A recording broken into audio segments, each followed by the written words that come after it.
ほやっほ、イヤホン買ってるかい？ふぐみかんの時間だよ。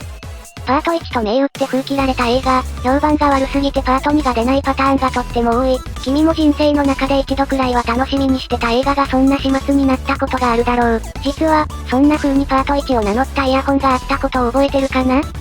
そのイヤホンのパート2が出たんだよ。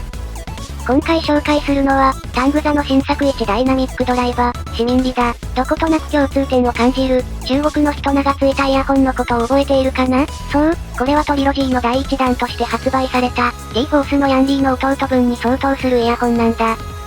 ブランド名が違うじゃん。とはいえ、きちんと技術的にもつながりがあって、間違いなくヤンリーと関連のあるイヤホンだ。本家ヤンリーは、中国本国で1万円クラス、国内で1よろず5000円クラスのイヤホンなんだけど、今回登場した市民リは、ヤンリーの一番大きなハードルである価格を吹っ飛ばした、エントリー価格帯の1台、なんと、円安がゴリゴリに進行している現在でも4000円で購入することができる。だいたい市民リ3台でヤンリー1台くらいの計算だな。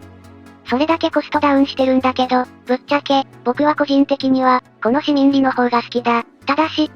4000円クラスのイヤホンは、とてもライバルが多い。特に、1ダイナミックドライバーは、最近大きなテコ入れが行われていて、パッと浮かぶ周辺価格帯のライバルというと、HZ サウンドハートミラー、トリポーエンミールなどなど、それに、国内のファイナル E シリーズや、ゼロオーディオなんかも同じ価格帯に存在するイヤホンたちだな。そんな中、市民リは、購入に値する魅力を持っているんだろうか？期待しつつ、見ていくことにしよう。市民リは、1台のダイナミックドライバーを備えた、オーソドックスなイヤホンだ。そこに、外装の仕上がりの良さなどを組み合わせて、安っぽさを感じさせないんだけど、実際には安い、という、予算に制約がありつつも、妥協したくない人向けの1台になっている。そのスペック周りは特徴的な部分がなく、基本に堅実に作られていて、これほどまでにドライバーの性能などに飛び道具を持たせないイヤホンも珍しい。最近だと、この価格帯のイヤホンは、素材、もしくは薄さなんかで振動板の魅力を、スペック面から主張するものも多いんだけど、市民リは、堅実な設計の結果出てくる音にこそ期待せよ、ということなんだろうな。ちなみに、このイヤホンの兄貴分であるヤンリーは、DLC、ダイヤモンドライクカーボンコートの振動板を採用していたが、あんまりその振動板の特性を感じることもなく、極めて堅実なチューニングだった。今回も同様の、高音や低音のパワフルさに頼らないイヤホンが期待できそうだ。実際のスペックについてはこんな感じ。10mm のドライバーは中国製の1ダイナミックドライバー機でよく使われるサイズ感。超低音域サブベースまでよく出ることが期待できそう。でもって、インピーダンスもどんな機材でも鳴らしやすい数字だな。ハイレゾには対応していないが、十分な周波数範囲。個人的に注目したいのは、デュアルキャビティ構造と、それから、アルミニウム製の外装というところだろうか。二重キャビティ、つまり、ドライバーの背面で音を反響させる空間が二重に作られているイヤホンは、適度に低音域が重み付けされ、臨場感をよく持つモデルが多い。ヤーンライは、それほど低音が強くなかった印象があるんだけど、今回紹介する市民ライはここが期待できるな。それから、スペックに現れない、ドライバーの出来についても、しっかりと作られていることが聞き取れた。この手の振動板についてあまり書かれないイヤホンは、振動板が厚すぎて、妙に高音域の反応が悪いものがたまにあるんだけど、市民リに関してはそのようなトラブルはなく、高音域まで明瞭に表現できていたぞ。先輩であるヤンリーはダイヤモンドライクカーボンによって、ドライバーの反応を良くしていたけど、そのような手間をかけなくても、市民リは高音がシャープで、かつ鋭くない、良好なバランスを保っていた。外装は、表面仕上げ、メタリックな金色と銀色から選択できる。ただ、カラー名はシルバーだけど、実際にはちょっと黒色の混ざった、ガンメタリックといった塩梅だ。いい感じに落ち着いていて、低価格機とは思えない仕上がりだな。また、スペック上では、アルミニウム製の外装を有する、ということが書いてあるんだけど、アルミ製の1ダイナミックドライバーイヤホンとしては結構重量がある。つまり、厚みがあるんだろう。このおかげで、軽量硬質なアルミ製ハウジングのイヤホンのイメージよりも、若干しっとりとした音色になってる印象がある。つまり、アルミの特徴がうるさすぎない程度に出てて、いい塩梅になってる。低価格機ながら、とにかく飛び道具に頼らず、バランスが良い印象だ。ナイス HCK の BB1 なんかに近い印象を受けたな。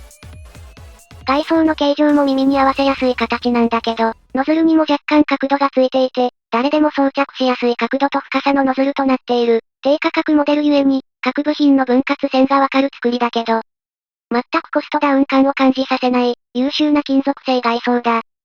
ちなみに、ベントは背面と内側にそれぞれ一つずつ。結構遮音性は良好で、外への音漏れも、ベントが開いてるイヤホンの中でも少ない印象だな。内装については、スペックの部分で結構いじったのでスキップ。本当にオーソドックスな 10mm ダイナミックドライバだけど、ただし、しっかりとコストがかかっている印象だったぞ。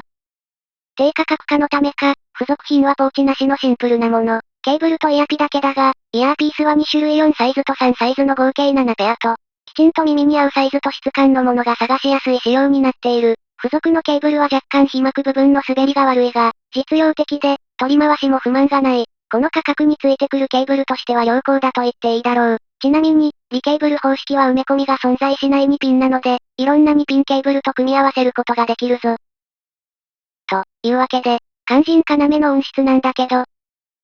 高音から低音までよく出ている、成熟したサウンドチューニングを歌う市民リは、極端な感触より、暖色よりのサウンドにもならず、なおかつ、音色が貧弱すぎたり、あるいは低音が強すぎたりすることもなく、まさに、必要十分な解像度、必要十分な臨場感、必要十分な高音域のキレ、等々、どこか一つを持ち上げて褒めるのが難しいイヤホンだ。でも、4000円のイヤホンとは思えないくらいに整っている。ライバルとしては、ナイス HCK の DB1 とか、トリポーインのリーなんかが上がるな。ただ、リーは、よりずっしりと重みのある残響が個性的なので、市民リについては、そういった個性もない。じゃあ個性がないから目立つイヤホンではないのと思うかもしれないけど、全くそんなことはなく、解像度、音の切り分けについても、しっかりとできる分離感もほどほどに備えている。それでいて、完全に音が分離するようなバランスにもなっていない。つくづく、突出したところも、ダメなところも一切ないので、聞けば聞くほど、成熟したイヤホン、という売り文句をそのまま一言言わざるを得ない完成度だ。より高価格のイヤホンが指向する、バランスを完全に保ちつつ、トータルの能力を上げてる、という方向性の一台だと思うな。低音域側の量感に関しては、ヤンリーよりちょっとパワフル気味で、そこはより低音域の気持ちよさとかも欲しがる低価格ユーザーにも納得できる一台になっていると思う。最初に、強調の少ない音色で一台おすすめするなら、今まではケンハイファイの T2 プラスがおすすめに上がっていたんだけど、より高音域の切り分けがしっかりできている、という点で、同価格帯なら、個人的には市民リの方をおすすめしたいな。商品の紹介文章も、明らかに入門者を狙ったことを匂わせるところがあったりして、4000円でここまでできるか、というのを改めて確認できる一台だと思う。一方で、完全なストロングスタイル、整った音色、どこかが突出していないバランス、という攻め方ゆえに、完全に同じ方針で音を作った高級機には、かなり近いものの、やっぱりコスト分差がつく印象もあるな。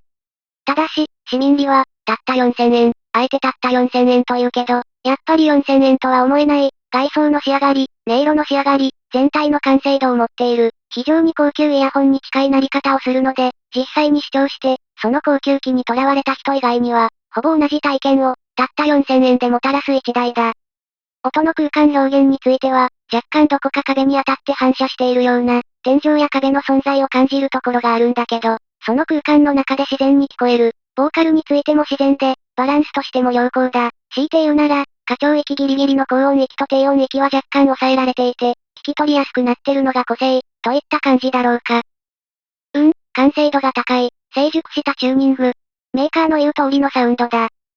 かなり近いのが、ナイス HCK-DB1 だけど、こちらは金属製の密閉度の高いハウジングのおかげか、また違う響きを持っているので、DB1 を持っていたらこっちは買わなくても良い、ということにもならない。特定の金属やカーボンによるコーティングが施された振動板の音を好む人でなければ、とても整った、ニュートラルな音が好きな人にぜひ聞いてみてほしい一台だな。近い評価を下ろした、近い価格の機種である、ケンハイファイ T2 プラスに比べると、しっかりと金属音が粒立つところが違いだと思う。DB1 と比べると、残響が素直に収まるところが違う。あっちはコストの関係で樹脂製外装だから、当然っちゃ当然だけど。本当にうまくまとまった一台。初心者大量釣り装置。ヤンリーより、若干低音域が豊かになったおかげで、より誰にでもおすすめできる一台になったと思う。有線イヤホンの世界に新たに飛び込む人に、最初の一台として、あるいは、オーソドックスで外使いが惜しくない、でも安っぽくない一台が欲しい人に、非常におすすめの一台だ。安くてがっつり使えるのに、非常に整った音なので、あんまり個性を追い求めすぎないイヤホンがお好き、という人にいかがだろうか？おすすめだぞ。と、こんなところだな。何か際立つ個性はないんだけど、よく立つ金属音。それでいて他の音が飲まれる感じもなく、全体に整ったバランスの一台だ。初心者におすすめのイヤホンだけで20台くらいありそうな気がする。改めて数える勇気はない。といったところで今回はここまで。全然意識してなかったけどほんとよかったぞ。